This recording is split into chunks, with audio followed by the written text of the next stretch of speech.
Bismillahirrahmanirrahim. Alhamdulillahirabbil alamin. Wassalatu wassalamu ala al-mab'uts rahmatan lil alamin. Nabiyina Muhammad wa ala alihi wa sahbihi wa man tabi'ahum bi ihsanin ila yaumiddin. Amma ba'd.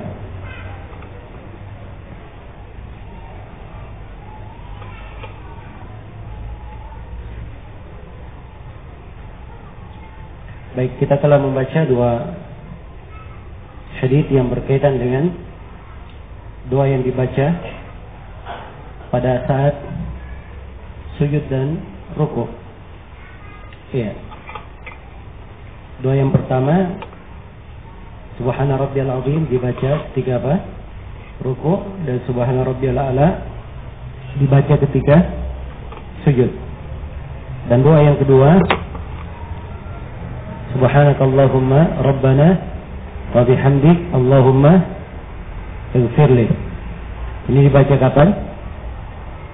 Untuk ruku dan sujud. Ya. Dan sebenarnya ada doa yang ketiga, Subbuhun Quddus Rabbul Malaikati Warruh.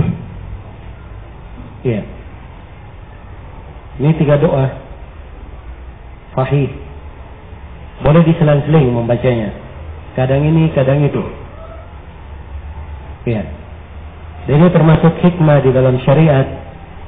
Kenapa pada sebagian bacaan salat doanya beraneka ragam? Doanya beraneka ragam. Di doa istiftah ada beberapa doa. Doa sujud dan ruku ada beberapa doa. Iya. Ini agar supaya dilakukan secara berselang-seling. Dan ini tentunya akan lebih memudahkan seseorang itu untuk khusyuk di dalam sholatnya. Karena seorang kalau sudah terbiasa monoton dengan satu doa, lisannya sudah terbiasa, dia ucapkan pun tanpa berpikir, tanpa menghayati, itu akan berjalan. Dan kalau dia punya kebiasaan mengganti-ganti doa, ini dia pasti akan menghadirkan apa? Menghadirkan perhatiannya, akan menghadirkan kekhusyukannya. Karena itu diajarkan beberapa doa pada sebagian kegiatan sholat untuk membantu seorang hamba agar supaya lebih khusyuk di dalam sholatnya, lebih banyak pahalanya dan lebih banyak kebaikan yang dia dapatkan. Iya. Kemudian dalam hadits berikutnya, penulis rahimahullahu taala berkata, wa Nabi Hurairah radhiyallahu anhu annahu qala kana Rasulullah sallallahu alaihi wasallam idza qama ila as-salati yukabbiru hina yaqum thumma yukabbiru hina yarka thumma yaqulu sami Allahu liman hamida hina yarfa'u sulbahu min ar-ruku' thumma yaqulu wa huwa qa'imun rabbana walakal hamdu ثم يكبر حين يهوي ساجدا ثم يكبر حين يرفع رأسه ثم يكبر حين يسجد ثم يكبر حين يرفع ثم يفعل ذلك في الصلاة كلها ويكبر حين يقوم من اثنتين بعد الجلوس متفق عليه. Ya, ini hadits Abu Hurairah berkaitan dengan takbiratul intiqal, takbiratul intiqal, takbir perpindahan. Sudah kita terangkan ya di pembahasan sebelumnya tentang takbiratul ihram. Bahwa takbiratul ihram yaitu takbir pembukaan salat ini adalah rukun di dalam salat. Rukun di dalam salat. Ya, apabila ditinggalkan oleh seorang itu akan membatalkan sholatnya. Jadi yang rukun itu takbir pertama ketika akan sholat, membuka sholat. Allahu Akbar itu disebut dengan takbir apa? Takbiratul ihram. Dikatakan takbiratul ihram, takbir pengharaman. Kenapa dikatakan takbir pengharaman? Sebab kalau dia sudah takbir Allahu Akbar, haram sudah dia melakukan semua perbuatan yang di luar sholat. Hanya di dalam sholat saja yang boleh dia lakukan. Nah, begitu berdiri membaca istiftah, setelah itu membaca ta'awudz, membaca basmalah, membaca al-fatihah, kemudian membaca surah. Setelah selesai akan ruku, maka untuk berpindah ke ruku dia baca apa? Baca takbir. Takbir inilah perpindahan, disebut dengan nama takbir apa? Al-intiqal, takbir perpindahan. Baik. Hadis ini menjelaskan tentang takbir-takbir yang dibaca di dalam salat itu apa? Takbir yang dibaca di dalam salat itu apa? Tempat-tempatnya di mana saja, ini dirinci di dalam hadis Abu Hurairah ini. Kata Abu Hurairah radhiyallahu anhu, "Kana Rasulullah sallallahu alaihi wasallam idza qama ila sholati yukabbir." Adalah Rasulullah sallallahu alaihi wasallam apabila beliau berdiri untuk salat, beliau bertakbir. Hina yakum, ketika berdiri. Iya. Jadi begitu berdiri dia bertakbir, Allahu Akbar. Ini takbir apa namanya? Takbiratul ihram. Ini takbir pembukaan dan dia adalah hukumnya rukun salat. Rukun itu maksudnya kalau ditinggalkan apa? Membatalkan salatnya. Ini sudah kita bahas ya di pertemuan sebelumnya. Baik. Iya. Dan takbir ada beberapa riwayat ya. Pada sebagian riwayat takbir dahulu kemudian beliau melakukan gerakan. Pada sebagian riwayat gerakan dahulu baru takbir. Dan pada sebagian riwayat bersama takbir bersama gerakan. Iya. Namun di sini ada satu poin yang kadang banyak yang keliru di dalamnya.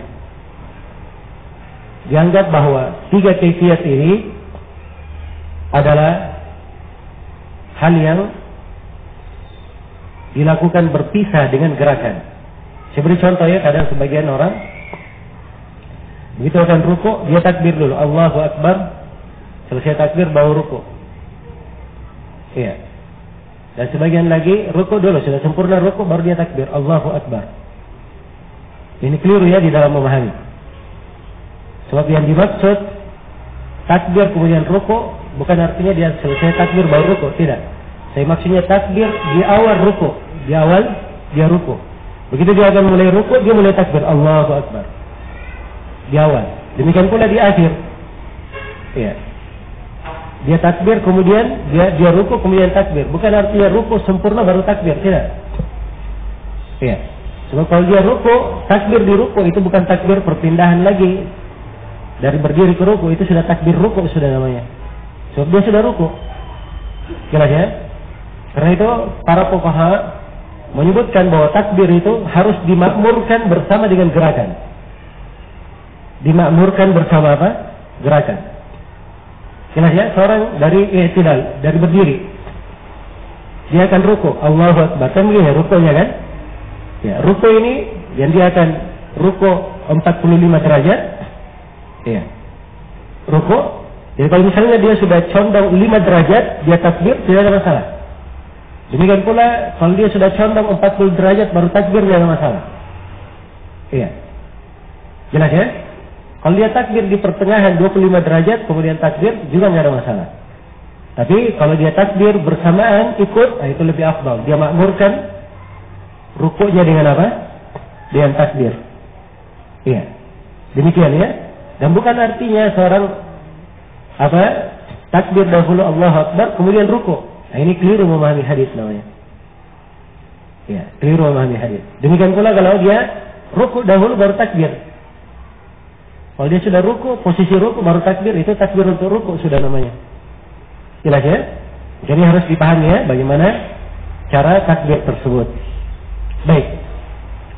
Jadi dikatakan di sini, karena Rasulullah sallallahu alaihi wasallam idza qama ila sholati yukabbir hina yaqum. Adalah Rasulullah SAW apabila beliau berdiri untuk salat. Iya. Sudah kita bahas juga ya bahwa berdiri dalam salat itu adalah rukun dalam salat.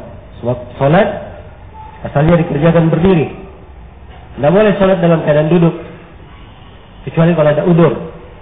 Seperti kalau dia sakit, seperti kalau dia di atas perahu takut tenggelam, kalau dia berdiri. Atau di sholat sunnah, kalau dia musafir, dia boleh sholat di atas kendaraan. Itu saja yang dibolehkan, tidak berdiri. Selain daripada itu, asalnya berdiri adalah rukun dalam sholat. Yukabbir hina yakum, dia bertakbir ketika berdiri. Summa yukabbiru hina yarka, kemudian beliau bertakbir lagi ketika ruku. Bertakbir lagi ketika apa? Ketika ruku. Summa yaqulu sami Allahu liman hamidah, kemudian beliau berkata dari ruku untuk i'tidal, beliau membaca sami Allahu liman hamidah. Nah, ini menunjukkan bahwa takbir khusus untuk ruku naik i'tidal itu tidak membaca Allahu Akbar, tapi diganti menjadi apa? Sami Allahu liman hamidah. Iya. Dan ini akhirnya dilakukan oleh imam dan makmum. Dua-duanya membaca apa? Sami Allahu liman hamidah. Namun di sebagian riwayat disebutkan bahwa imam membaca Sami Allahu liman hamidah dan makmum di belakang membaca apa? Rabbana walakal hamd. Iya. Nah, ini memang dua pendapat di kalangan ulama. Dan sekira ada keluasan dalam hal ini ya. Kalau dia membaca lengkap, mungkin itu yang lebih hati-hatinya. Jadi makmum juga membaca Sami Allahu liman hamidah Rabbana walakal hamd. Dan sudah berlalu ya di pembahasan Rabbana walakal hamdu ada 4 bacaan. Bisa dibaca Rabbana walakal hamdu, bisa dibaca Allahumma Rabbana walakal hamdu pakai waw. Yang membedakan Rabbana wawnya lihat wa lakal hamdu. Bisa Allahumma, ada Allahumma ya, Rabbana wa lakal hamdu. Ini dua bacaan yang pertama. Dua bacaan yang kedua sama, hanya wawinya saja yang dihilangkan. Yang pertama jadi yang ketiga Rabbana lakal hamdu, dan yang keempat Allahumma Rabbana lakal hamdu, tidak pakai waw. Jelas ya? Ini sudah kita terangkan pada pertemuan yang telah berlalu. Sekedar saya segarkan saja ingatan. Iya. Sami Allahu liman hamidah itu artinya Allah mendengar siapa yang memujinya. Siapa yang memujinya. Nah, ini mengandung makna khabar di dalamnya dan mengandung makna doa juga. Hina yarfa'u sulbahu minar ruku', ketika beliau mengangkat punggungnya dari ruku'. Summa yaqulu wa huwa qa'im, kemudian beliau berkata dan beliau sedang berdiri, Rabbana walakal hamdu. Jadi Rabbana walakal hamdu ini diucapkan saat apa? Saat berdiri. Saat sempurna berdiri. Iya. Baik. Summa yukabbiru hina yahwi sajidan. Setelah itu takbir lagi ketika turun untuk sujud. Summa yukabbiru hina yarfa'u ra'sahu. Kemudian takbir lagi ketika mengangkat kepalanya. Ini mengangkat kepala untuk apa ini? Duduk apa namanya? Duduk antara dua sujud. Iya. Kemudian summa yukabbiru hina yarfa'. Summa yukabbiru hina yasjud. Kemudian takbir lagi ketika sujud. Summa yukabbiru hina yarfa'. Kemudian takbir lagi ketika diangkat ke atas. Diangkat kepalanya ke atas. Maksudnya dia naik untuk berdiri. Jadi ini takbir yang diterangkan dalam hadis. Pertama takbiratul ihram, Allahu Akbar. Kemudian takbir dari berdiri ke ruku, Allahu Akbar 2. Kemudian yang ketiga, dia membaca Sami Allahu liman hamidah dari ruku untuk i'tidal. Kemudian yang keempat, bertakbir ketika apa? Sujud pertama. Kemudian yang kelima, bertakbir ketika duduk di antara dua sujud. Kemudian yang keenam, takbir ketika sujud kedua. Kemudian yang ketujuh, takbir ketika apa? Naik untuk rakaat berikutnya. Naik untuk rakaat berikutnya. Nah, jadi ini yang disebut takbir, rincian takbir di dalam sholat. Rincian takbir di dalam sholat. Kata Abu Hurairah, "Tsumma yaf'alu dzalika fi sholati kulliha." Kemudian beliau mengerjakan hal itu pada seluruh sholatnya. Jadi seluruh sholat seperti itu. Iya. Wa yukabbiru hina yakum min al-ithnataini. Dan beliau juga bertakbir ketika berdiri dari tasyahud pada salat yang memiliki 2 rakaat. Tasyahud pertama di salat 2 rakaat. Iya. Setelah duduknya, duduk tasyahud. Ya, kalau sholatnya 4 rakaat, 2 rakaatnya dia duduk tasyahud, dari tasyahud takbir lagi untuk berdiri. Jelas ya? Baik, jadi ini tempat-tempat takbir yang diterangkan di dalam hadis. Dan ini namanya hadis yang merinci tempat-tempat takbir di mana. Dan ini hadis Abu Hurairah, hadis yang paling jelas dan paling terang yang menjelaskan tempat-tempat takbir itu di mana saja. Iya. Baik. Dan di sini saya perlu ingatkan ya bahwa ada hadis-hadis. Iya. Bahwa ada hadis-hadis. Kadang dari hadis-hadis ini disalahpahami oleh sebagian orang. Iya. Datang dalam banyak riwayat disebutkan bahwa kana Nabi sallallahu alaihi wasallam yukabbiru ma kulli khafdin wa raf'in. Adalah Nabi sallallahu alaihi wasallam itu beliau bertakbir setiap kali turun, setiap kali naik. Setiap turun dan setiap naik beliau apa? Bertakbir. Nah, ini hadis global ya. Iya. Ini hadis global. Di dalam hadis ini ya, sifatnya mujmal, tidak diterangkan tempat takbirnya di mana. Iya. Maka hadis Abu Hurairah yang ada di sini ini mubayyan, menerangkan, merinci di mana tempat takbirnya. Jelas ya? Kalau seorang mengambil yang globalnya saja, mungkin dia salah, dia akan keliru nanti. Ya. Dia akan banyak keliru.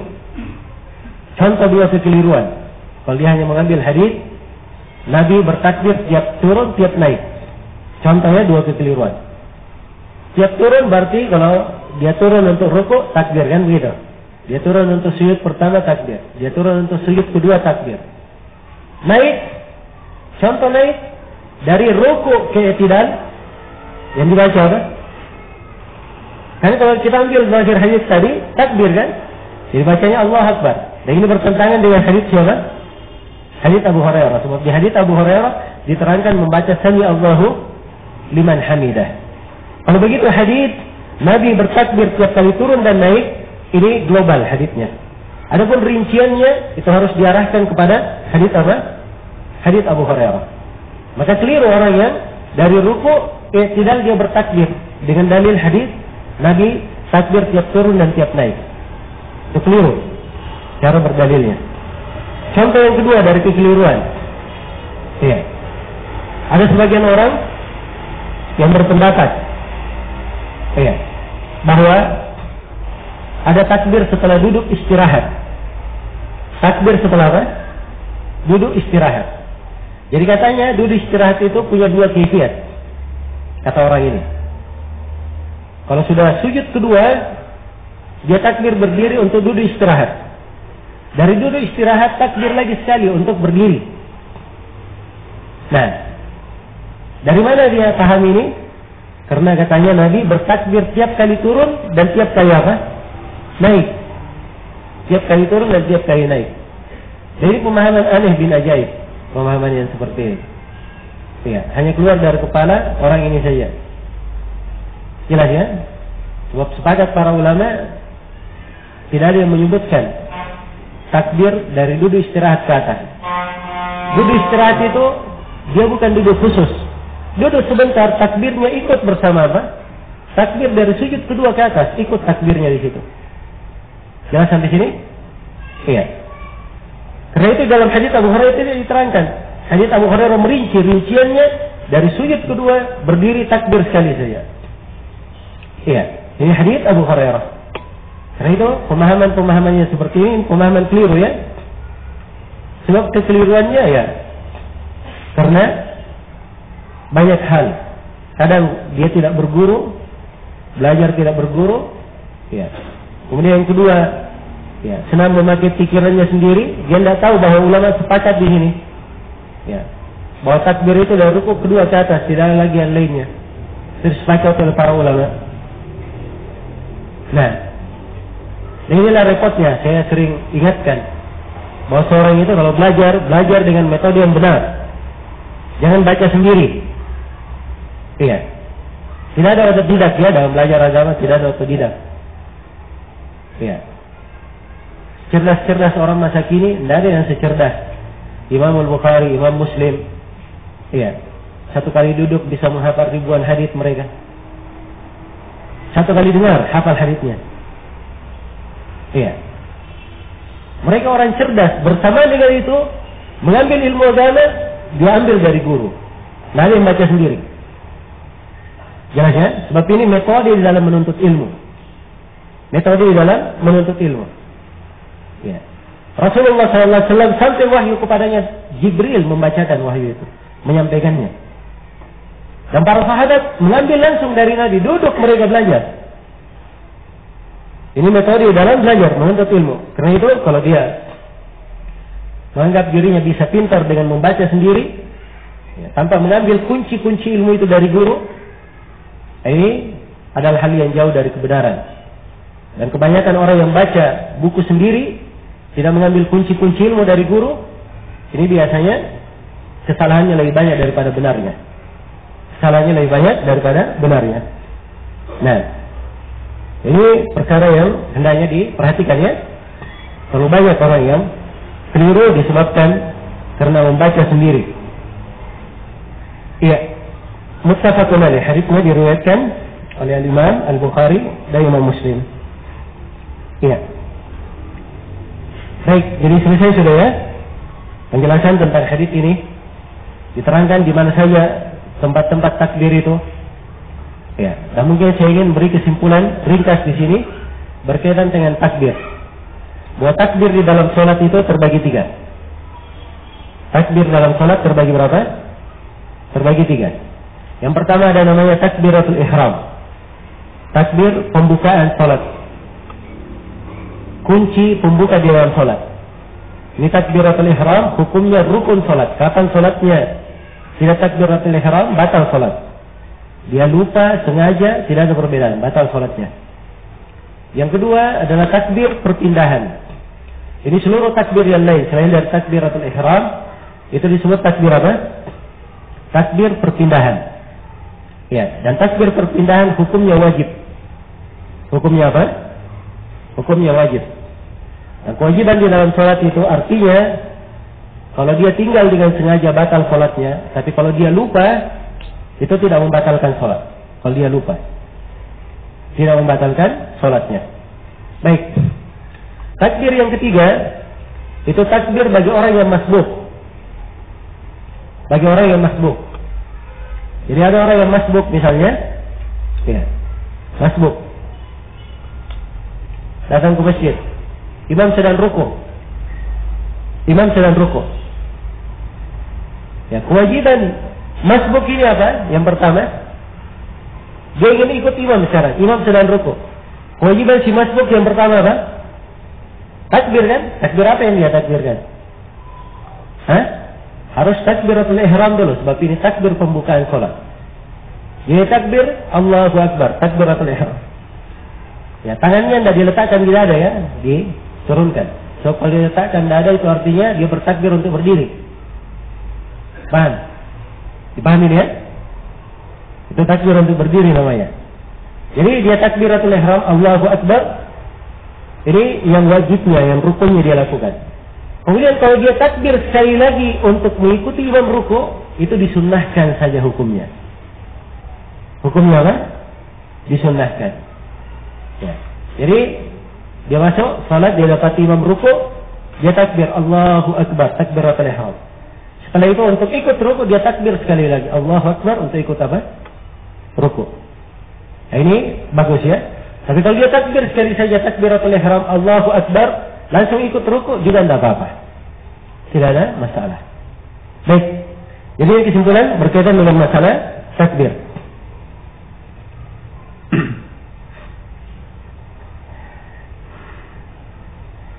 Ya, setelah itu penulis rahimahullah menjelaskan di sini tentang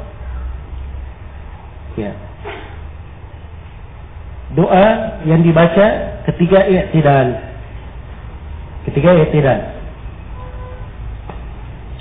Kata beliau, wa an Abi Sa'id al-Khudri radhiyallahu anhu annahu qala. Dari Abu Sa'id al-Khudri radhiyallahu anhu beliau berkata, Kana Rasulullah sallallahu alaihi wasallam idza rafa'a ra'sahu min ar-ruku' qala Allahumma rabbana lakal hamdu mil'a as-samawati wal ard wa mil'a ma syi'ta min syai'in ba'du ahla as-sana'i wal majd ahaqqu ma qala al-'abdu wa kulluna laka 'abd Allahumma la mani'a lima a'tait wa la mu'tiya lima mana'at wa la yanfa'u dzal jaddi minkal jadd rawahu Muslim. Dari Abu Sa'id Al-Khudri radhiyallahu anhu beliau berkata, adalah Rasulullah sallallahu alaihi wasallam apabila beliau mengangkat kepalanya dari ruku, beliau membaca doa. Ini doa ruku namanya, ini doa i'tidal namanya. Doa i'tidal. Ketika seorang itu berdiri setelah dia bangkit dari apa? Rukuknya. Itu disebut dengan nama i'tidal. Iya. Jadi setelah membaca Sami Allahu liman hamida, Rabbana walakal hamdu. Apa doa yang disyariatkan setelahnya? Nah, inilah doanya. Dia disyariatkan membaca Allahumma Rabbana lakal hamdu mil'as samawat. Ya Allah, wahai Rabb kami, lakal hamdu, segala pujian hanya untukmu. Mil'as samawati wal ard, pujian sepenuh langit dan bumi. Wa mil'a ma syi'ta min syai'in ba'du, dan sepenuh segala sesuatu yang kamu kehendaki kemudian. Ya. Artinya kalau sepenuh langit dan bumi, sepenuh apa yang dikehendaki oleh Allah, ini berarti tidak ada batasannya. Ahlas sana'i wal majd, engkau lah ya Allah yang berhak disanjung dan dipuji, ditinggikan. Ahaqqu ma qala al-'abd. Ya. Dan itu adalah hal yang paling pantas diucapkan oleh seorang hamba. Wa kulluna laka abdun, dan kami semuanya adalah hamba bagimu. Kami semuanya adalah hamba bagimu. Allahumma la mani'a lima a'tait, ya Allah tidak ada yang mampu menahan apa yang kamu berikan. Wa la mu'tiya lima mana'at, dan tidak ada yang mampu memberi terhadap apa yang kau tahan. Wa la yanfa'u dzal jaddi minkal jadd. Iya. Dan tidak seorang pun yang memiliki keagungan, ya, memberi manfaat. Sesungguhnya keagungan atau kemampuan itu berasal dari sisimu. Baik, ini doa yang sangat agungnya. Terdapat di dalamnya kandungan-kandungan yang luar biasa sekali. Nah, ini seperti yang saya terangkan tadi, perlu dipelajari, perlu diperhatikan kandungan-kandungannya. Ya memang banyak hal ya di dalam doa ini, tapi tidak ada masalah, saya uraikan ringkas di sini. Dia baca Sami Allahu liman hamidah. Nah, Allah mendengar siapa yang memujinya. Sebentar. Allahumma Rabbana lakal hamdu. Ya Allah, wahai Rabb kami, lakal hamdu, segala puji hanya untukmu. Ini pernyataan bahwa segala pujian hanya untuk Allah. Iya. Pakai alhamd. Pakai al di sini ya. Menunjukkan segala pujian untuk Allah Subhanahu wa ta'ala. Iya. Mil'as samawat wal ardi, sepenuh langit dan bumi. Wa mil'a ma syi'ta min syai'in ba'du, dan sepenuh apa yang engkau kehendaki, sesuatu apapun setelahnya. Iya. Jadi perhatikan, kita mengetahui ya bagaimana besarnya langit dan bumi ini. Iya. Dan seorang memohon kepada Allah Subhanahu wa ta'ala atau memuji Allah Subhanahu wa ta'ala dengan pujian yang memenuhi segala yang di langit dan di bumi, bahkan memenuhi segala sesuatu yang ada setelahnya. Iya, yang terjadi setelahnya. Nah, baik. Di sini min syai'in ba'du, sesuatu yang terjadi setelahnya. Kita tidak tahu apa yang Allah kehendaki setelahnya. Allah Maha luas kehendaknya.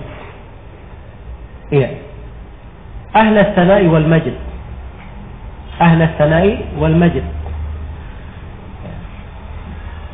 Dia memanggil Allah, ya Allah, yang berhak mendapatkan segala sanjungan dan pujian. Ya, ini pengagungan kepada Allah ya, karena Allah Subhanahu wa taala dengan nama-nama dan sifat-sifatnya semuanya dipuji, diagungkan. Iya. Karena itu diantara doa yang diajarkan oleh Nabi, Allahumma inni as'aluka bikulli ismin huwa lak. Ya. Sammaita bihi nafsak atau 'allamta bihi, atau dalam hadits yang lainnya, la uhsi sana'an 'alaika anta kama asnaita 'ala nafsik. Ya Allah, aku tidak mampu membilang, menjumlah pujian terhadapmu. Sesungguhnya engkau itu sebagaimana yang engkau puji terhadap dirimu. Tidak ada yang akan mampu memuji Allah Subhanahu wa taala dengan pujian yang paling layaknya. Karena segala pujian ya, tidak mungkin dihitung dan dijumlah untuk Allah Subhanahu wa taala. Ini dari keagungan dan kebesaran Rabb kita Jalla wa Ala. Iya. Ahlu as-sana'i wal majd ahaqqu ma qala al-'abd. Ya. Bahwa ini adalah hak yang paling pantas diucapkan oleh seorang hamba. Nah, dia memuji dengan pujian, menyanjung Allah dengan sanjungan yang paling berhak diucapkan oleh seorang hamba. Wa kulluna laka 'abd.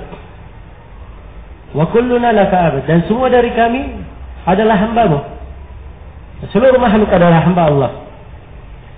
Siapa saja dari makhluk, jin maupun manusia, muslim maupun kafir, laki-laki maupun perempuan, semuanya adalah hamba Allah Subhanahu wa taala. Allah firman, in kullu man fis samawati wal ard illa atir rahmani abda. Laqad ahsahum wa addahum adda wa kulluhum atihi yawmal qiyamati farda. Tidak ada seorang pun di langit dan di bumi kecuali dia akan menghadap kepada Allah sebagai seorang hamba. Dan menghadap sebagai seorang hamba. Iya. Laqad ahsahum wa addahum adda. Sungguh Allah telah menghitung mereka dengan hitungan yang sangat detail dan menjumlah mereka dengan jumlah yang paling pastinya. Wa kulluhum atihi yawmal qiyamati farda. Dan semuanya akan menghadap kepada Allah pada hari kiamat dalam keadaan sendiri. Maka semua dari kita adalah hamba Allah. Hamba Allah. Iya. Ini kenyataan ya, tidak bisa seorang pun keluar darinya. Bahwa dia adalah hamba, budak, harus tunduk kepada Rabbnya. Ya, karena itu keliru ya kalau ada yang mengatakan dirinya bebas, ya, menyerukan kebebasan. Tidak ada yang bebas di dunia ini. Ya. Kalau dia bukan hamba Allah, tidak menjadi hamba Allah, berarti dia adalah hambanya syaitan atau hamba dirinya sendiri. Dia memperturutkan syahwatnya. Iya. Kalau seorang ubudiyahnya bagus, penghambaannya benar, itulah hamba yang mengikuti maksud penciptaannya di atas muka bumi ini. Wa ma khalaqatul jinna wal insa illa liya'budun. Tidaklah aku menciptakan jin dan manusia kecuali untuk beribadah kepadaku. Kecuali untuk beribadah kepadaku. Iya. Kemudian disambung doanya, Allahumma la mani'a lima a'tai. Ya Allah, tidak ada yang mampu menahan apa yang Kau beri. Wala mu'tiya lima mana'ta, dan tidak ada yang mampu memberi pada apa yang Kau larang, Kau tahan. Terdapat dalam dua kalimat ini keimanan kepada takdir, bahwa segala sesuatu itu dengan takdir Allah. Iya. Kalau Allah ingin memberi seorang hamba, mencurahkan nikmat kepadanya, siapa yang mampu menahannya? Tidak akan ada yang mampu untuk menahannya. Demikian pula sebaliknya, kalau Allah ya telah menahan sebuah nikmat, tidak diberikan kepada hamba, maka walaupun berkumpul seluruh manusia ini untuk memberi, mereka tidak akan mampu memberinya. Ini keimanan kepada takdir ya, terkandung di dalam kalimat yang agung ini. Iya, dan ucapan seorang hamba selalu menyadarkannya akan keberadaannya di kehidupan dunia ini. Walaupun ada sesuatu yang dia miliki dari dunia, berupa istri, anak-anak, harta, kekuasaan, kedudukan, derajat di tengah manusia maupun yang lainnya, itu adalah pemberian Allah. Iya.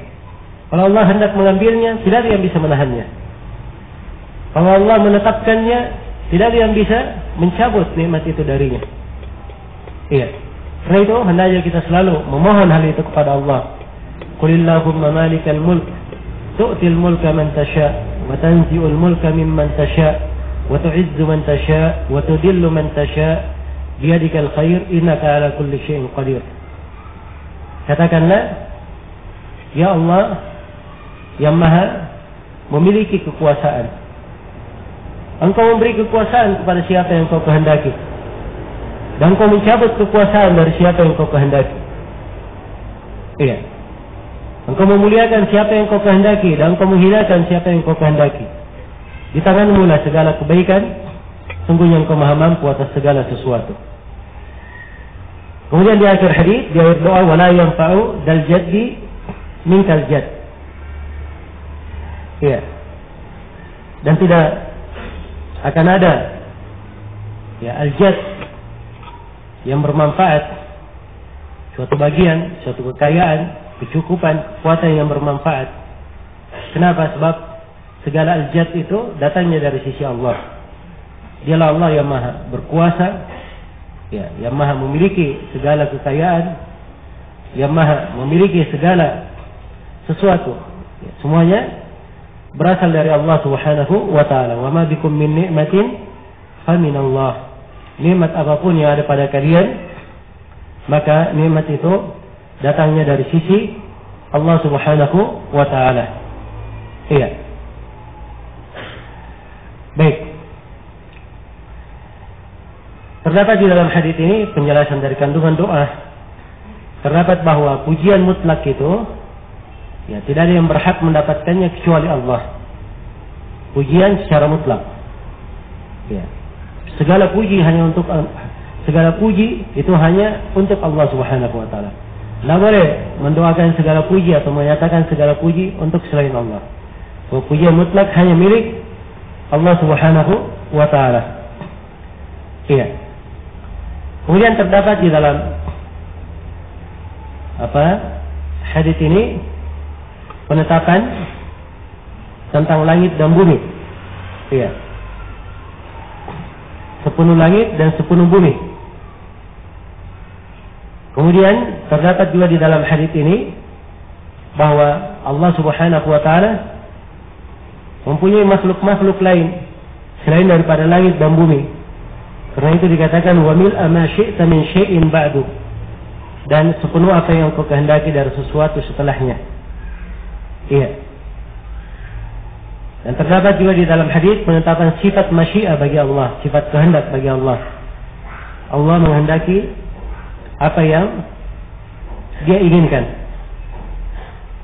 Dan di dalam hadis ini juga terdapat bahwa Dialah Allah yang berhak dipuji dengan segala pujian, dan Dialah yang berhak diagungkan dengan segala pengagungan. Iya. Dan terdapat di dalam hadis bahwa doa ini adalah doa yang agung, karena ini adalah hal yang paling hak diucapkan oleh seorang hamba, hal yang paling benar diucapkan oleh seorang hamba. Iya. Dan terdapat juga di dalam doa pernyataan dan peringatan bahwa kita semua adalah hamba Allah Subhanahu wa taala. Dan terdapat juga di dalam hadis bahwa seorang hamba itu menyerahkan segala perkara hanya kepada Allah. Ya, dan terdapat di dalam hadis kesempurnaan kemampuan Allah yang memegang segala perkara. Dan terdapat juga di dalam hadis ini bahwa kekayaan, kesempurnaan, kecukupan, semuanya tidak akan mampu, tidak akan ada yang memberi manfaat, melindunginya dari Allah Subhanahu wa taala. Sebab seluruh hal itu adalah milik Allah Subhanahu wa taala. Baik, selesai ya doa yang agung ini. Ya, kita terangkan secara ringkas. Dan ini diantara doa yang sangat indah untuk dibaca di dalam salat. Kata beliau an Ibnu Abbas dalam hadis berikutnya, an Ibnu Abbas radhiyallahu anhu annahu qala Rasulullah sallallahu alaihi wasallam umirtu an asjuda على سبعة أعظم الجبهة وأشار بيده إلى أنفه واليدين والركبتين وأطراف القدمين متفق عليه. Dari Ibnu Abbas radhiyallahu anhuma beliau berkata, Rasulullah sallallahu alaihi wasallam bersabda, aku diperintah untuk sujud di atas 7 tulang. Iya.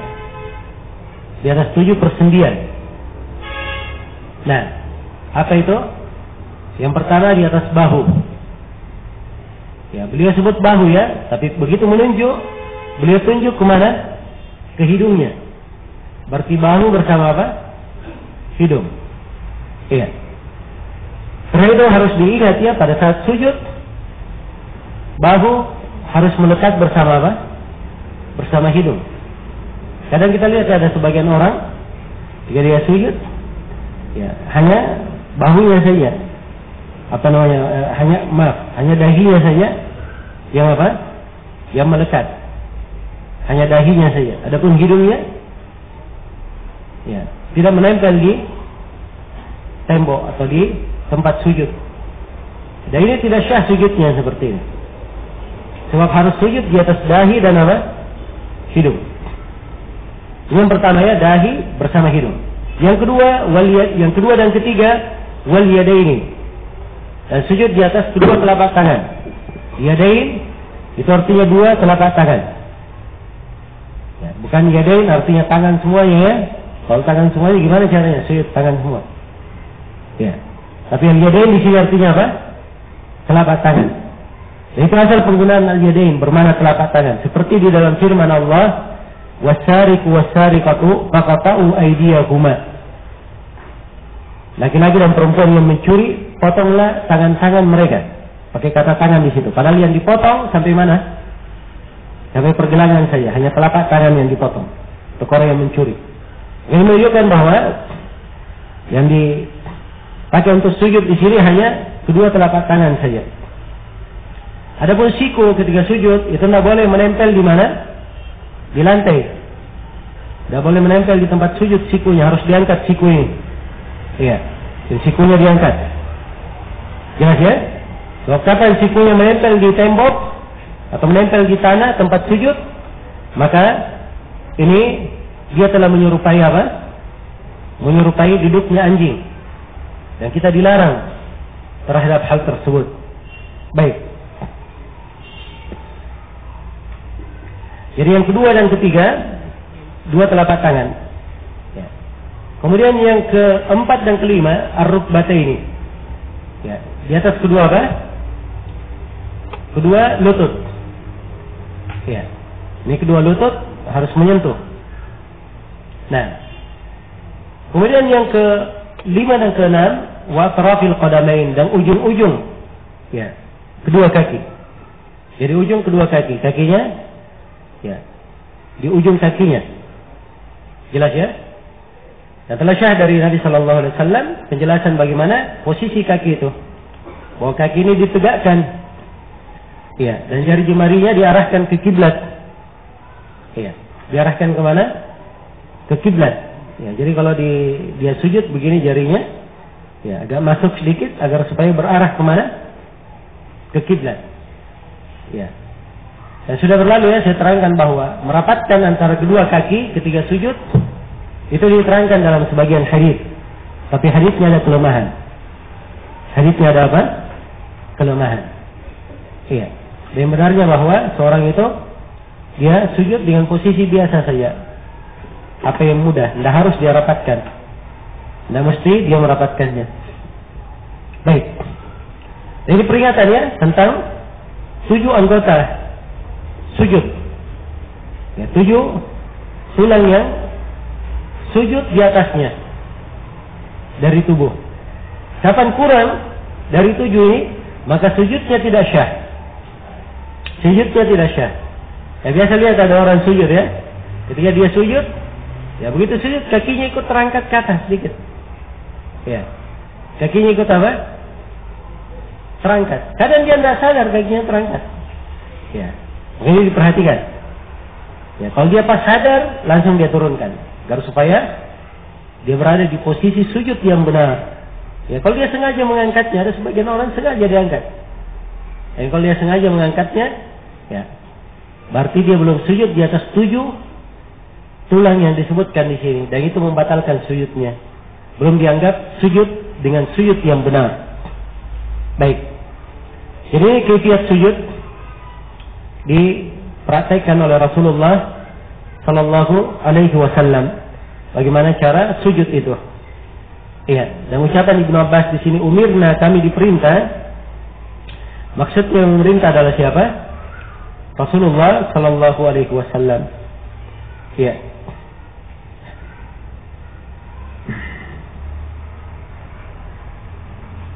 Baik. Setelah itu penulis rahimahullah berpindah menjelaskan pembahasan yang lain. Kata beliau rahimahullah taala, wa Ibnu Buhainah radhiyallahu anhu anna Rasulullah sallallahu alaihi wasallam kana idza shalla wa sajad farraja baina yadayhi hatta yabdu bayadu ibtayhi, muttafaqun alaih. Iya. Dari Abdullah bin Buhainah radhiyallahu anhu, beliau berkata, sungguhnya Rasulullah sallallahu alaihi wasallam apabila beliau salat wa sajad dan beliau sujud, farraja baina yadayhi, beliau merenggangkan antara kedua tangannya, hatta yabdu bayadu ibtayhi, sampai tampak putih ketiak beliau. Ya. Ini di posisi sujud ya, begitu sujud, tangan ini ya, dua tangan direnggangkan. Ya, ingat ya, saya sudah sebutkan tadi, tidak diletakkan di mana? Di tanah, sebab itu menyerupai apa? Menyerupai anjing. Ya, tapi dia angkat, kemudian dia renggangkan. Sampai disebut kalau rawi kelihatan apa putih ketiak Rasulullah sallallahu alaihi wasallam. Ya. Tapi ini direnggangkan kalau apa? Kalau memungkinkan. Kalau dia sholat sendiri misalnya. Adapun kalau sholat berjamaah sudah desak-desakan, dia renggangkan lagi ke orang. Ini cocok atau tidak? Ini tidak dibenarkan ya? Iya. Ini tidak dibenarkan. Baik, saya berikan satu kaidah di sini supaya menjadi pegangan dalam pembahasan fikih. Hal-hal yang sifatnya sunnah jangan sampai menjatuhkan seseorang kepada hal yang dilarang. Itu saja. Hal-hal yang sifatnya sunnah jangan sampai menjatuhkan seseorang ke dalam hal yang apa? Dilarang atau hal yang diharamkan. Iya. Contoh ini kan merenggangkan tangan sampai renggang hingga ketiak bisa kelihatan. Ini hukumnya sunnah. Tapi kalau sunnah ini dilakukan dan mengganggu orang di samping kita, ya mengganggu orang itu hukumnya apa? Hukumnya haram. Mengganggu. Ya, karena itu sunnah ini tidak dilakukan. Ya, dia lakukan hal yang apa? Dia mampu saja. Dia renggangkan sedikit misalnya sesuai dengan kemampuannya. Kalau dia tidak mampu, maka ya dia di posisi yang semampunya. Apa yang dia mampu. Baik. Jadi ini ketentuan tentang bagaimana cara sujud. Ya, terang sekali Nabi sallallahu alaihi wasallam menjelaskannya. Ya, di riwayat lain kata beliau di riwayat berikutnya, Wanil Bara bin Azib radhiyallahu anhuma annahu qala Rasulullah sallallahu alaihi wasallam idza sajadta fadha' kaffayka warfa' mirfaqayka, rawahu Muslim. Ya. Dari Al-Bara bin Azib beliau berkata, Rasulullah sallallahu alaihi wasallam bersabda, apabila kamu sujud, maka letakkanlah kedua telapak tanganmu dan angkatlah kedua sikumu. Angkat kedua sikumu. Rawahu Muslim. Ini sudah kita terangkan ya. Ini cara sholat yang benarnya, agar supaya ya seseorang itu tidak jatuh dan menyerupai perbuatan anjing. Iya. Nah, kemudian kata beliau di dalam hadis berikutnya, iya. Wan Abi Wa'il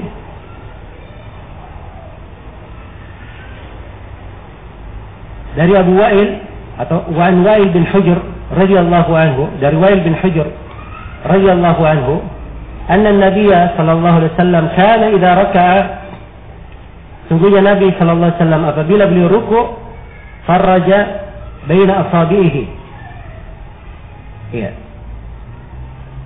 Wa idza sajada dhamma asabi'ahu. Rawahu Al-Hakim.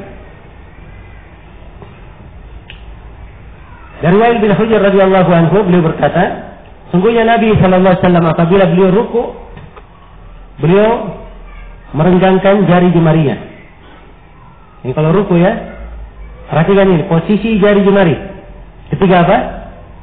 Ketika ruku. Jadi seorang memegang lututnya. Ketika ruku, dia renggangkan jari jemarinya. Ya. Tidak dia tempelkan begini ya. Biasanya sebagian orang menempelkan begini. Ini tidak sesuai dengan sunnah. Yang sunnahnya dia renggangkan. Ini kalau apa? Kalau ruku. Tapi kalau sujud, ketika seorang sujud, ya, maka jari jemarinya disatukan, tidak direnggangkan. Kalau sujud, ya. Baik, ini hadis diriwayatkan oleh Al-Hakim dan hadisnya sahih. Hadisnya sahih. Iya.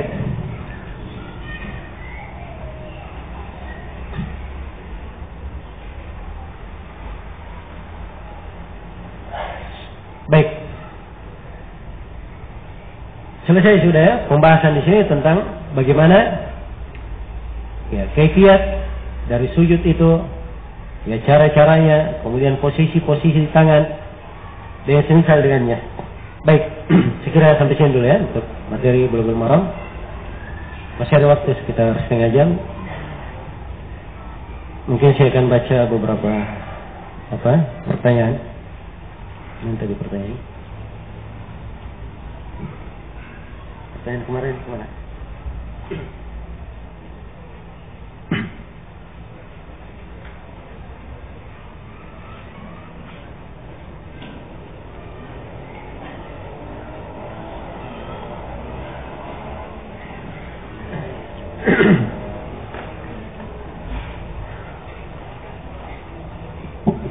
Baik, tolong pertanyaannya simpan sini ya, dekat-dekat. Kalau jauh agak sulit diambilnya.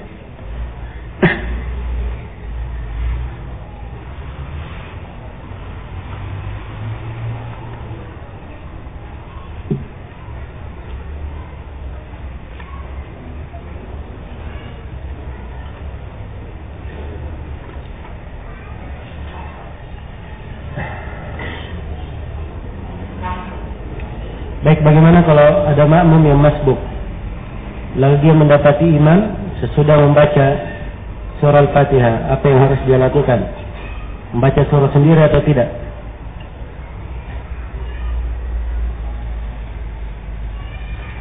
Ya, kalau masalah masbuk, apakah dia baca Al-Fatihah atau tidak? Jawabannya ya, membaca Al-Fatihah sama dengan orang yang tidak masbuk. Sebab seluruh dari makmum itu membaca surah Al-Fatihah. Seluruh dari makmum, di salat jahriyah maupun di salat sirriyah, menurut pendapat yang lebih kuat. Dan ini berdasarkan hadis Ubadah bin Samit yang diriwayatkan oleh Imam Al-Bukhari dan Imam Muslim. La salata liman lam yaqra bi Fatihatil Kitab. Tidak ada salat bagi orang yang tidak membaca surah Al-Fatihah. Dan juga berdasarkan hadis Rasulullah dalam riwayat Abu Hurairah, la'allakum taqra'una khalfa imamikum la taf'alu illa bi ummil Qur'an. Barangkali kalian membaca di belakang imam kalian, jangan kalian lakukan kecuali kalau membaca surah Al-Fatihah.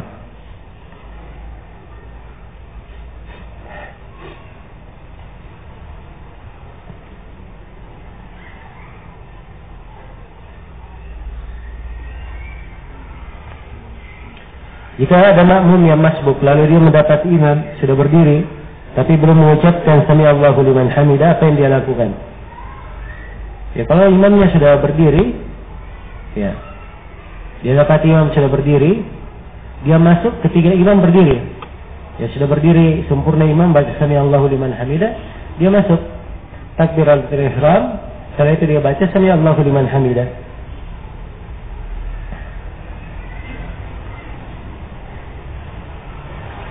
Baik, ini pembahasan tentang khusyuk dalam sholat banyak ya pembahasannya. Ya, dan tadi saya uraikan beberapa hal. Ini sudah pernah berlalu bersama kita di bab sebelum ini di pembahasan syarat-syarat sholat. Ya. Bisa diperiksa ya kajian di pembahasan itu. Sebab kita sudah terangkan banyak hal berkaitan dengan cara khusyuk di dalam sholat.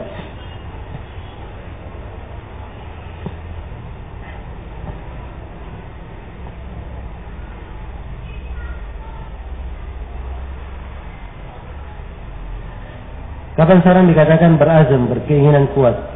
Ada orang yang ia berniat membatalkan sholatnya, tapi tidak jadi. Apakah syah sholatnya? Ya kalau baru ingin membatalkan, tapi dia nggak batalkan, itu belum belum dihitung ya. Ya sholatnya masih syah. Manakah yang lebih parah, ahlul bidah atau orang awam yang tidak sholat? Ya. Ini pertama memperbanding-bandingkan seperti ini kadang nggak ada gunanya ya. Iya.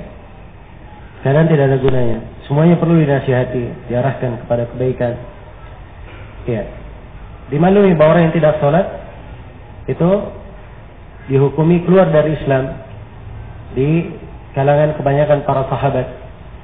Kata Syaqiq Ibnu Abdullah rahimahullahu taala, Ma kanu yarawna syai'an minal a'mali tarkuhu kufrun illa shalah. Tidaklah para sahabat dan para tabi'in melihat ada amalan yang kalau ditinggalkan mengkafirkan kecuali salat. Iya. Ahlul bidah dua macam, ada bidah yang mengeluarkan dari agama dan ada yang tidak mengeluarkan dari agama. Nah, itu hukumnya ya, tetapi memperbanding-bandingkan itu kadang nggak cocok seorang memperbandingkan. Iya. Apa hukumnya menegakkan jari telunjuk ketika sedang tasyahud? Ya, jari telunjuk itu ditegakkan ya pada seluruh tasyahud. Ditegakkan, diarahkan ke kiblat. Ya, diarahkan ke kiblat dan tidak digerakkan. Sebab hadis yang menggerak-gerakkan itu hadisnya lemah.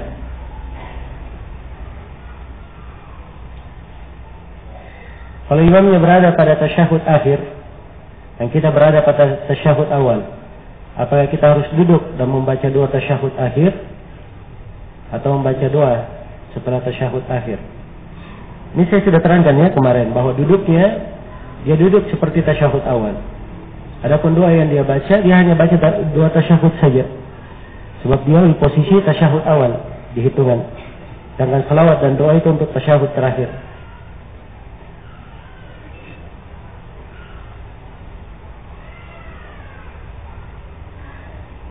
Kalau seorang salam, apakah waktu ia sementara menoleh atau misalnya kepalanya sempurna menoleh ke sebelah kanan? Ya. Salam itu bersama dengan gerakan ya, dia membaca salam, Assalamualaikum warahmatullahi wabarakatuh sambil menoleh. Iya.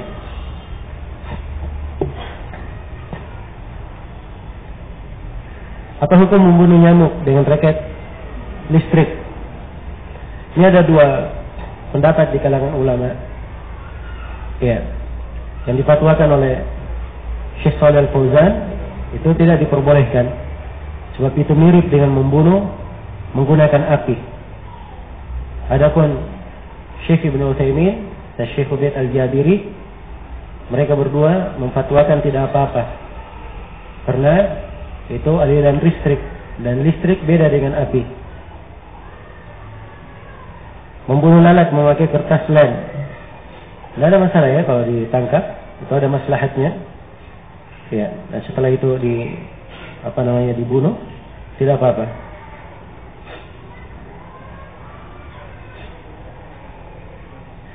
Apa hukum membaca surah Al-Quran dalam sholat, akan tetapi hanya potongan saja? Ya, saya pernah bermakmum di belakang imam, setelah membaca Al-Fatihah dia hanya membaca potongan ayat. Rabbana ma khalaqta hadza batilan, dan seterusnya tanpa membaca awal ayat. Inna fi khalqis samawati wal ardh. Iya. Bukan itu awal ayatnya ya. Awal ayatnya alladzina yadhkuruna Allaha qiyaman wa qu'udan, itu awal ayat. Kalau dia baca potongan saja tidak boleh ya, dia baca sepotong. Ini tidak diperbolehkan. Yang dibaca satu ayat penuh, paling sedikit satu ayat penuh. Ya. Sebab Nabi pernah membaca satu ayat, dia ulang-ulangi. Yang membaca sepotong itu tidak syah. Saya pernah bepergian jauh naik bus. Ketika sampai tempat untuk istirahat, belum masuk waktu subuh, hingga berangkat lagi. Ketika masuk waktu subuh, hingga terbit matahari, bus tidak berhenti karena di jalan tol. Karena sulit bagi saya salat di bus, maka saya karena sangat sesat, kemudian saya hanya salat dengan isyarat saja sebelum matahari terbit di bus. Karena merasa belum puas, saya mengulangi salat tersebut di waktu zuhur. Benarkah apa yang saya lakukan? Jawabannya, ya, mengulangi kembali itu berlebihan. Salatnya sudah syah. Iya, salatnya sudah syah. Sebab waktu di terminal belum masuk waktu salat. Dia salat pun tidak syah salatnya. Harusnya di terminal dia sudah bersiap mau salat berwudu. Jadi begitu naik di bus, ya berjalan busnya, kalau ada kesempatan berhenti dia salat. Kalau tidak ada, dia salat saja di atas bus sesuai dengan kesempatannya. Apakah dengan cara dia duduk atau berdiri, berisyarat, tidak ada masalah. Insyaallah taala. Kalau salat sudah selesai, tidak perlu lagi ada was-was, saya kurang puas, dia ulangi lagi. Itu berlebihan ya. Seorang tidak boleh berlebihan dalam agama. Ya, berlebihan itu membawa kepada perkara yang tidak baik. Nanti dia seperti itu, pasti dia akan diberi penyakit was-was. Sering seperti itu, was-was lagi, was-was. Dan itu pekerjaan syaitan.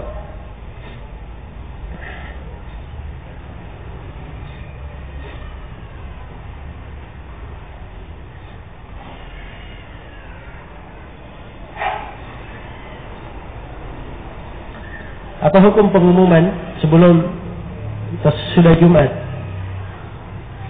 Kalau pengumuman itu ada manfaatnya untuk diumumkan, misalnya pengumuman suatu hal tertentu, tidak ada masalah ya kalau ada manfaatnya. Dan dilakukan kadang-kadang, bukan terus-menerus. Tapi kalau terus-menerus sebelum Jumat seperti yang kita saksikan, ya pengumuman nama khatib, kemudian pembacaan, ya saldo kas dan seterusnya, ini dari perkara yang tidak pernah dilakukan oleh Nabi dan para sahabatnya.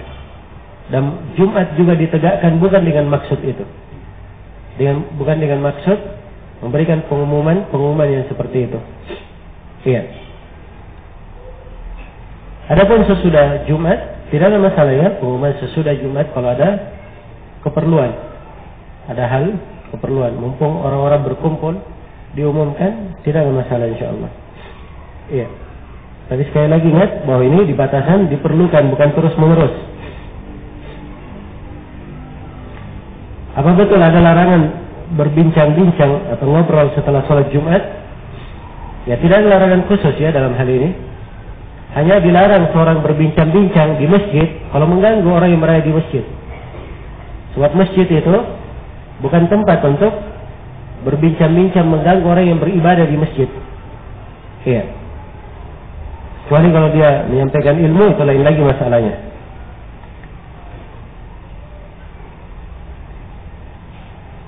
Antara berbakti kepada orang tua dan belajar. Saat kita mau mondok, orang tua menangis karena menganggap masa depan kita sulit. Apakah dalam hal yang seperti ini kita tetap mondok atau tinggal di rumah? Iya. Nah, yang seperti ini orang tua menangis itu adalah hal yang menyedihkan. Tapi harusnya seorang anak lebih sedih lagi kalau dia tidak mondok, tidak belajar ilmu agama. Sebab itu kebaikannya akan kurang untuk orang tuanya. Dia pilih mana? Ya, orang tuanya tidak dapat kebaikan, atau sekarang dia menahan, ya,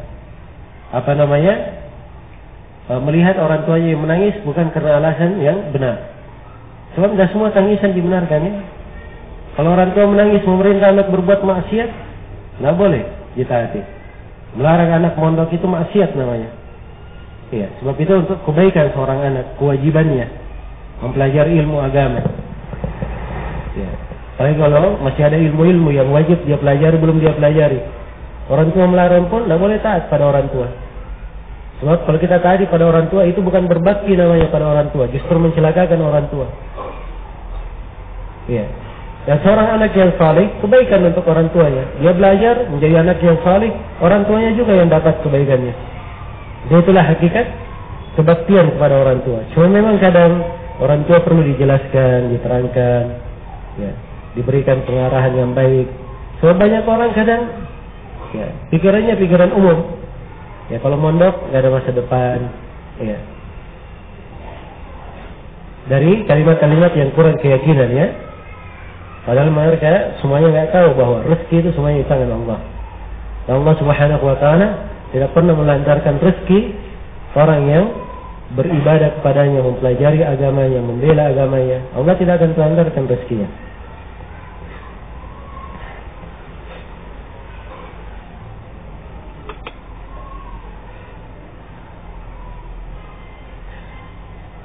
Ustaz, bila anak punya puasa sunnah tapi tidak konsentrasi dan berat memahami atau mendatangi majelis, ya, juga kadang mengantuk. Ini kalau keadaannya seperti ini, ya, dia misalnya kalau puasa jadi mengantuk, malah jadi lemas, ya, berat belajar, maka dia belajar saja. Kalau memang dia berat puasa. Tapi saya perlu nasihatkan kepada orang yang mengalami hal yang seperti ini bahwa kadang dia merasa berat, itu di kondisi tertentu saja. Ya, coba dia berjalan beberapa kali, biasakan dirinya, atau lebih dia cermati hikmah dari puasa, itu insya Allah akan hilang rasa berat itu. Dan puasa itu akan membantunya, sebab Allah Subhanahu Wa Taala tidak akan mempertentangkan sebuah ibadah dengan ibadah yang lainnya. Akan sebenarnya hal tersebut saling membantu. Dan itu sebagian dari as-salaf menyebutkan bahwa di antara hal yang membantu dalam menuntut ilmu adalah banyak berpuasa. Iya.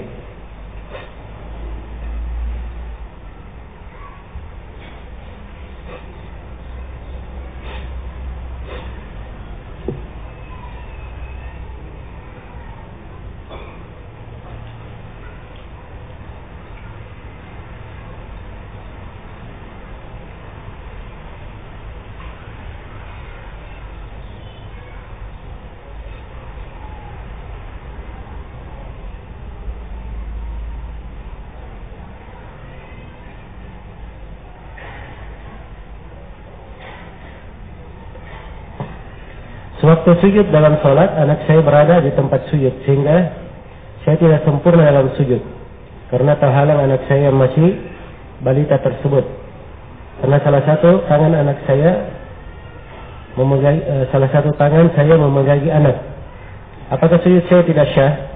Nah, kalau dia tangannya ketika sujud memegang anaknya, ya,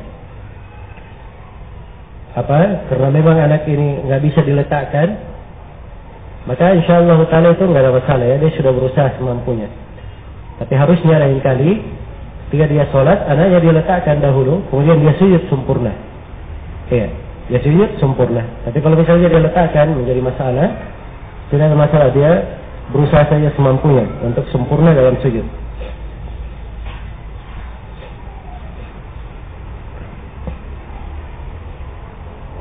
Apakah semua muslim mendapat syafaat? Bagaimana dengan orang muslim tetapi tidak tahu atau tidak mengimani syafaat seperti Mu'tazilah?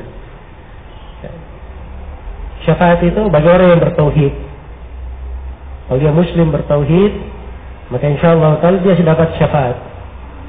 Ya, adapun kaum Mu'tazilah, ya, yang mengingkari tentang syafaat, ini adalah hal yang sangat besar, ya. Perkara yang sangat besar.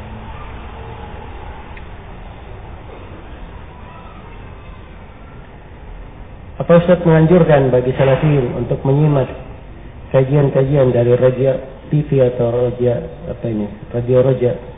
Saya tidak pernah, ya, menganjurkan untuk hal yang seperti ini. Bagi ikhwah salafiyin yang ingin kenal dakwah salafi yang benar dan baik, jangan dengar dari dua ini. Ini orang-orang yang banyak kekaburan di dalamnya, ada penyimpangan manhaj. Bukan dari nasihat, kalau saya nasihati orang untuk mendengarkannya atau melihatnya.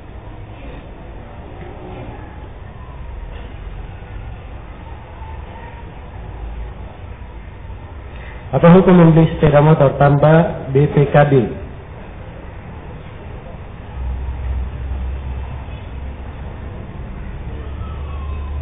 Yang menjadi masalah sekarang motornya milik orang yang menjual atau tidak. Itu menjadi masalah. Ya. Kalau dia bisa meyakinkan itu miliknya, tidak ada masalah ya, syah saja. Ya. Tapi kalau dia tidak mampu meyakinkan, harusnya dia tinggalkan. Sebab itu syubhatnya besar. Mungkin saja milik orang lain. Ya, dan seharusnya dalam posisi yang seperti ini seorang jangan buka pintu ya. Dalam kekurangan surat-surat itu memberikan bahaya untuk dirinya sendiri.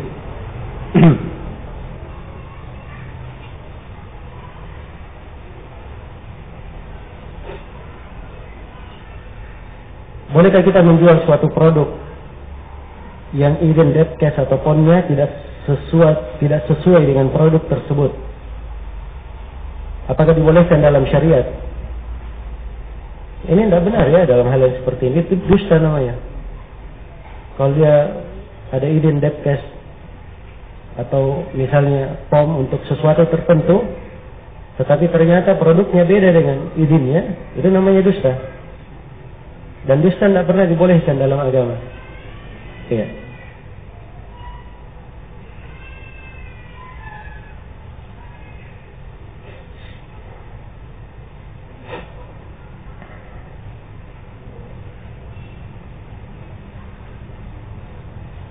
Apa yang harus kita lakukan ketika mendengar dan melihat seorang yang mengucapkan yang kita tunggu-tunggu syafaat Rasulullah SAW di padang mahsyar?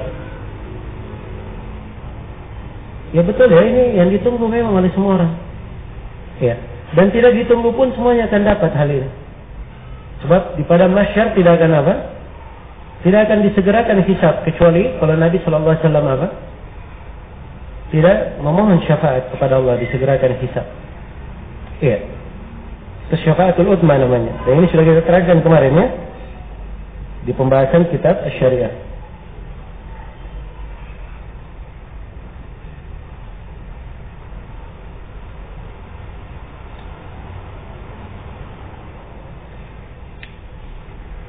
Bolehkah pihak sekolahan menggunakan barang sitaan milik murid untuk keperluan sekolah?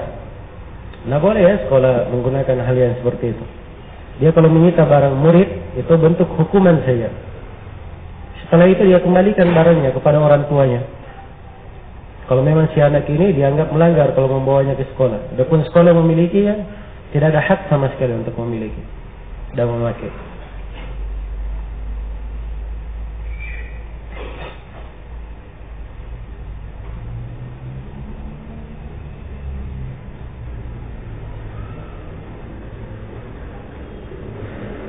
Apa hukumnya ketika kita terlambat sholat berjamaah kemudian ada yang masbuk lalu kita menepuk bahunya? Adakah dalil yang membolehkan atau melarang perbuatan tersebut? Ini perbuatan ya yang dilakukan oleh kebanyakan masyarakat umum. Dan ini perbuatan kadang dibolehkan dan kadang tidak dibolehkan. Iya. Pertama, posisi orang yang berjamaah itu, kalau dia 2 orang, posisinya adalah tepat di kanan imam. Kalau 2 orang, kalau dia posisinya pas di kanannya, tidak perlu dia menepuk. Untuk apa dia menepuk? Apa gunanya? Dia cukup berada di posisi kanannya, sholat di sampingnya, orang sudah tahu ini ikut berjamaah. Jelas ya? Kalau di posisi belakang, ini boleh saja. Tapi kata menepuk itu tidak harus menepuk. Menepuk menyakiti orang nanti. Ya, mengganggu saja orang sholat. Dipegang bahunya pun boleh. Ya. Atau dia beri isyarat pun boleh, tidak ada masalah. Ya. Dia beri isyarat pun boleh. Atau dia takbir, dia besarkan suaranya takbir di belakang, ikut imam, tidak ada masalah. Ya. Jelas ya? Jadi mengkhususkan menepuk ini perlu ada rincian ya. Seperti yang kita terangkan tadi.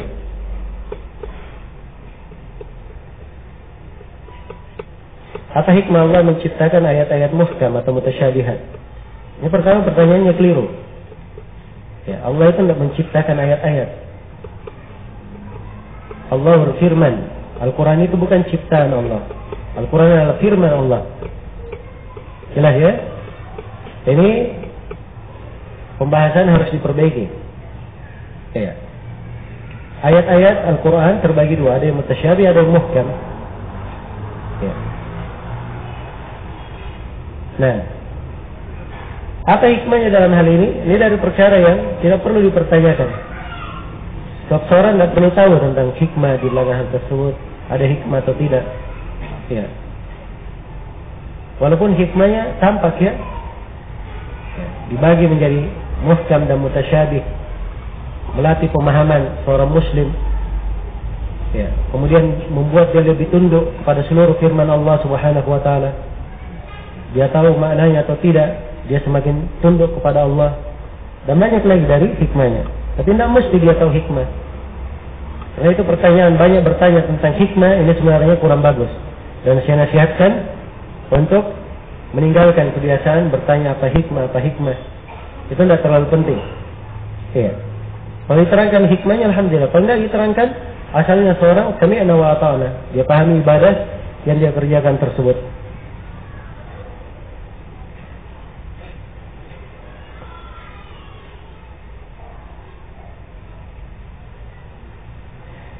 Ketika sampai di masjid untuk mendapati sholat utama sudah selesai, lebih utama mana? Sholat sendiri atau mendirikan jemaah baru? Ya, kalau ada orang yang belum sholat berjamaah, mereka buat sholat berjamaah baru, itu lebih afdal, lebih utama. Sebab sholat berjamaah itu lebih afdal daripada sholat sendirian. Iya, sholat sendirian. Nah, memang ada sebagian ulama yang menganggap makruh membuat jemaah kedua, tapi itu pendapat yang lemah ya. Yang benarnya, menurut pendapat kebanyakan para sahabat dan kebanyakan ulama, bahkan di masa ini juga kebanyakan ulama kita memfatwakan hal tersebut tidak ada masalah.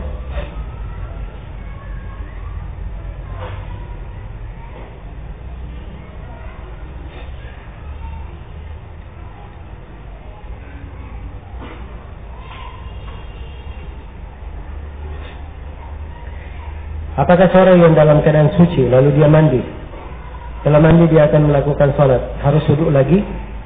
Ya, kalau dia mandi, dia menyentuh dari bagian-bagian yang bernajis, atau ketika dia mandi ada najis yang keluar, maka dia wajib untuk wudhu kembali.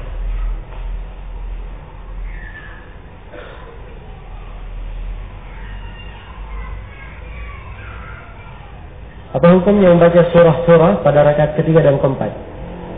Asalnya pada rakaat ketiga dan keempat cuma membaca Al-Fatihah saja. Kalau dia membaca surah kadang-kadang tidak ada masalah, kadang-kadang. Sebab datang sebagian riwayat yang membolehkan kadang-kadang.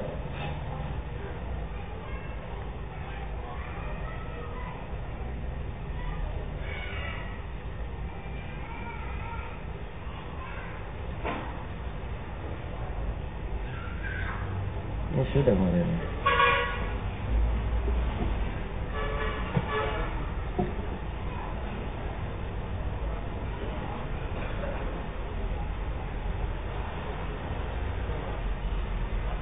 Apakah anak kecil belum balik yang meninggal di dunia dapat menjadi syafaat bagi orang tuanya yang muslim? Iya. Itu memberi syafaat ya. Kalau syah dalam sejumlah hadis akan hal itu. Siapa yang meninggal anaknya 2 orang, 3 orang, iya, memberi syafaat. Itu syah di dalam hadis.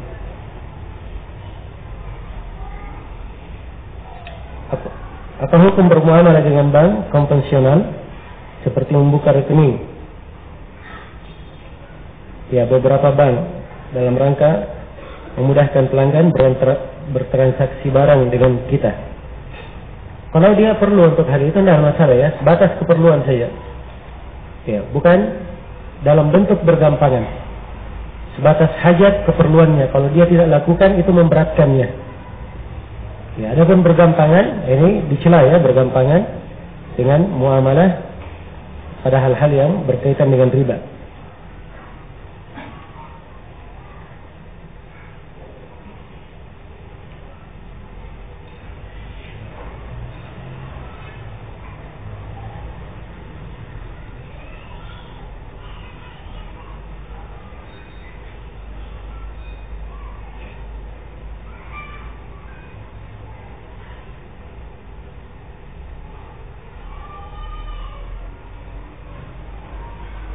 kaitannya dengan penyitaan HP oleh sekolah. Bagaimana kalau sudah ada perjanjian di depan, misalnya kalau santri bawa HP tersebut akan dirusak karena efek berbahaya. Ya.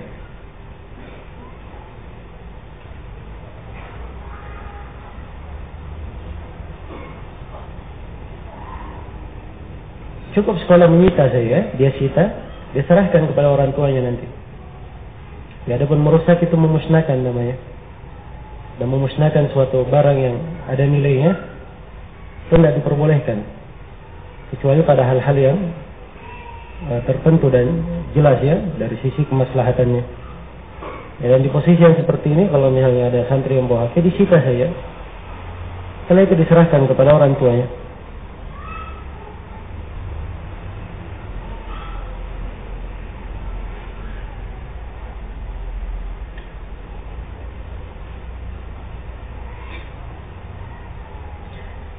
Kapan batasan seorang dikatakan masbuk?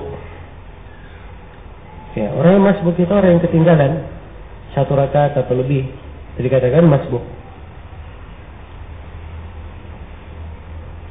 Ya, ada orang yang ketinggalan takbiratul ihram, ini juga tentunya adalah hal yang Hal yang mengurangi keutamaan dan fadilah. Ya, sebab telah datang hadis-hadis menjelaskan keutamaan ya salat bersama imam dengan mendapatkan takbiratul ihramnya. Apa batasan hujan yang menggugurkan salat berjamaah? Batasannya adalah hujan yang memberatkan untuk datang ke masjid. Iya. Memberatkan itu apakah dia khawatir sakit atau kehujanan atau yang semisal dengan itu.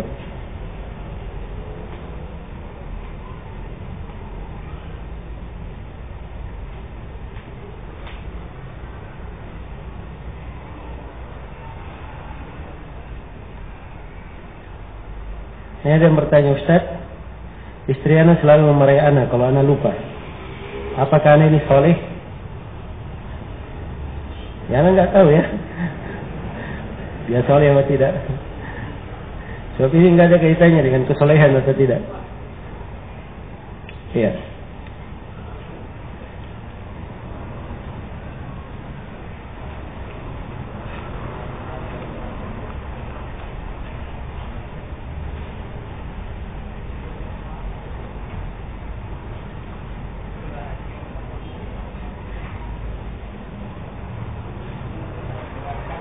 Kaum muslimin dilarang tasyabbuh pada orang-orang kafir dan hewan. Seperti pada sujud yang seperti anjing. Bagaimana dengan jenggot? Bukankah itu tasyabbuh pada hewan kambing?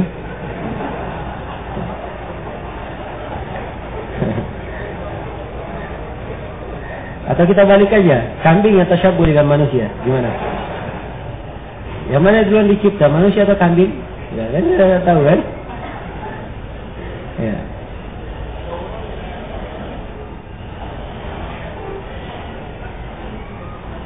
Ini harus belajar baik-baik ya, penanya. Tasyabbuh itu pada hal yang merupakan ciri khusus pada sesuatu itu. Ciri khusus pada binatang, ciri khusus pada orang kafir. Itu tasyabbuh dilarang gitu. Ya, kambing makan, kambing minum. Kalau gitu nggak usah makan, nggak usah minum. Kambing juga makan, kambing juga minum. Jadi ciri khusus yang terkait dengannya. Tidak boleh tasyabbuh. Baik.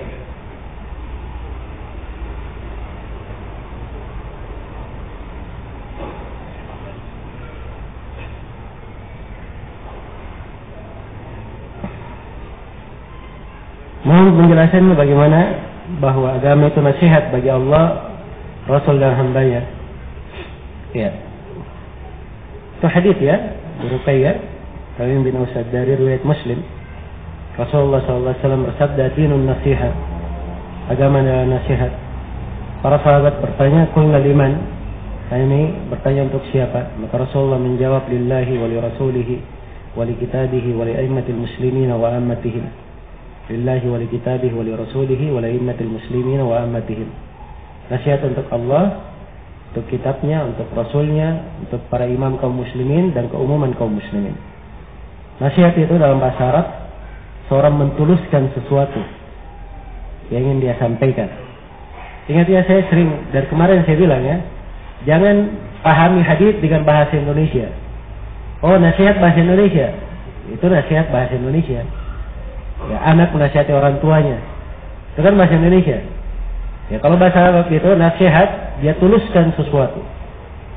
Dia tuluskan sesuatu untuk dia kedepankan, itu nasihat namanya. Iya. Jelas ya? Saya diperintah oleh ayah saya untuk berbuat sebuah perbuatan. Saya kerja perbuatan itu dengan sebaik mungkin. Kemudian saya berikan kepada orang tua saya. Itu nasihat namanya, sebab saya tuluskan sesuatu untuk dia. Jelas ya? Jadi mesti nasihat bermakna saya bicarai, saya nasihati. Ya. Seperti dalam bahasa Indonesia. Karena itu nasihat untuk Allah, itu masuk di dalamnya dia beribadah hanya kepada Allah, meninggalkan segala jenis kesyirikan. Ya. Nasihat untuk kitabnya, dia tunduk kepada Al-Quran, dia amalkan segala kandungannya, dia selalu membacanya, tadabbur, tilawah, itu nasihat. Nasihat kepada Rasulnya, dia taat kepada Rasul, membenarkan ucapannya, menjauhi larangannya, kemudian melakukan ibadah di atas tuntunannya. Nasihat kepada para imam kaum muslimin, dia taat pada hal yang ma'ruf, dia bantu pada perkara yang ada kemaslahatan untuk rakyat, dia doakan kebaikan untuk penguasa, itu nasihat namanya. Nasihat untuk imam kaum muslimin secara umum adalah yang memperhatikan apa yang mereka perlukan, ya, kemudian membantu pada kesusahan mereka, kemudian dia membantu kesusahan mereka secara fisik, secara materi maupun secara maknawi. Ya, jadi nasihat ini luas sekali. Karena itu Nabi berkata agama semuanya adalah nasihat. Ingat ya, nasihat dalam bahasa apa? Bahasa Arab, jangan ke bahasa Indonesia. Memang kalau diartikan bahasa Indonesia berat memahaminya. Kok nasihat? Bagaimana caranya saya nasihati Allah? Kan begitu ya bahasa Indonesia. Jadi keliru. Ya, karena itu saya sering ingatkan, jangan sekali-sekali ketika membaca nas ayat maupun hadis kalimatnya mirip lalu dipahami bahwa bahasa Indonesianya sama dengan bahasa Arabnya, belum tentu. Iya.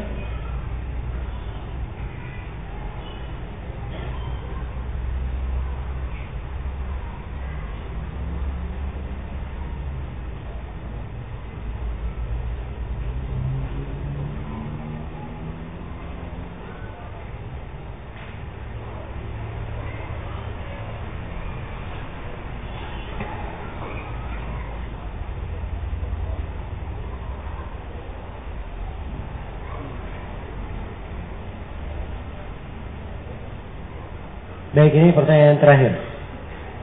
Kalau beli tanah untuk tabungan anak cucu, apakah kena zakat juga? Jawabannya tidak ada zakatnya. Sebab ini hanya dia beli untuk dia simpan saja, untuk dia tabung. Ya, yang kena zakat itu kalau dia beli untuk dia perdagangkan. Nah, wallahu taala alam. Baik, insyaallah taala masih ada satu sesi lagi. Kita akan lanjutkan setelah salat maghrib. Subhanakallahumma wa bihamdik asyhadu an la ilaha illa anta astaghfiruka wa atubu ilaik walhamdulillahi rabbil alamin.